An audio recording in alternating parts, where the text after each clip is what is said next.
पुत्रिकायै निरन्तरध्याननिष्ठायै एकाग्रचित्तायै नमः। ॐ तापस्यै नमः।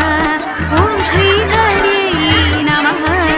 ॐ श्रीकृष्णध्याननिरतायै श्रीकृष्णसेवितायै